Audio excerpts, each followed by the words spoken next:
నేను గత 10 సంవత్సరాలుగా ఆన్ అండ్ ఆఫ్ యోగా చేస్తూ వచ్చాను, ఎక్కువగా ఆరోగ్య సమస్యల వల్ల. అండ్ ఎక్కువ నేను నోటీస్ చేసింది ఏంటంటే, మామూలుగా మా తాతగారి పాలనలో మామూలుగా 50 ఏళ్ళు 60 ఏళ్ళు వయసుకు వచ్చే సమస్యలు ఇవాళ 20 ఏళ్ళు 30 ఏళ్ళు కూడా వచ్చేస్తున్నాయి. కారణం ఏంటి అంటే, మన బిహేవియర్ ఒక సమాజంగా మారిపోతుంది. వెళ్ళి ఒక వ్యవసాయం చేయడమో లేకపోతే పొలంలో పనిచేయడం అనేది వాళ్ళ సమాజంలో పోయింది.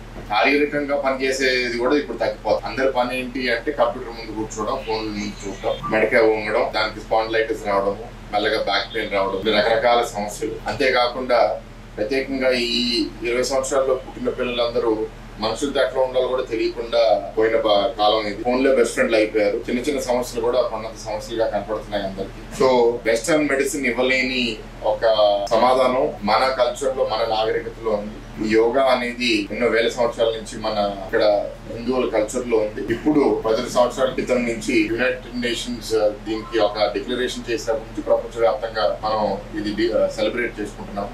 సంతోషం. ఇక్కడ యోగా విలేజ్ దగ్గరే ఇది ఎగ్జిబిషన్ పెట్టడం. చాలా మంది ఇంకా ఇది డెవలప్ చేసుకోవాలి. ఎందుకంటే మన దగ్గర కన్నా ఇతర దేశాల్లో యోగా యోగా యోగా అని ఎక్కువ మాడతారు. ఇక్కడ చాలా మంది యోగా దినోత్సవం రోజు ప్రోగ్రామ్ చేసేస్తారు. దాని తర్వాత సగం మంది 90% మంది మర్చిపోతారు. సో సమాజంలో ఈ ప్రాక్టీస్ అనేది పెరగాలి. ఇంకా దీంట్లో లోతు లోపలికి మనం స్టడీ చేయాలి. ఎందుకంటే వెస్టర్న్ మెడిసిన్ డాక్యుమెంట్ చేసినంత విధంగా మన ఇండియన్ కల్చర్, ఇండియన్ ప్రాక్టీసెస్ ఇంకా మనం డాక్యుమెంటేషన్ అంతా పోగొట్టుకున్నాము. దానివల్ల ఏం చేస్తే ఏం మేలు దొరుకుతుంది అనేది ఒక గురువు నుంచి వాళ్ళ శిష్య దగ్గరికి వెళ్తుంది తప్ప అది ఎక్కడ డాక్యుమెంట్స్ రూపంలో ఇంకా డెవలప్ అవుతుంది. సో ఇది కేంద్ర ప్రభుత్వం, యూజీసీ అందరూ దీని మీద దృష్టి పెట్టారు కాబట్టి ప్రత్యేకంగా రాష్ట్రంలో కూడా మేము కూడా దృష్టి పెడతామని ఇవాళ అంతర్గతంగా కొన్ని వేదికల్లో చర్చ జరిగింది. బయట కూడా వచ్చి మాట్లాడటం జరుగుతుంది. ఈ ప్లాట్ఫామ్ కి, ఈ ప్రోగ్రామ్ కి నన్ను ఆహ్వానించినందుకు ఇక్కడ ఆర్గనైజర్స్ అందరికీ కృతజ్ఞతలు. Thank you.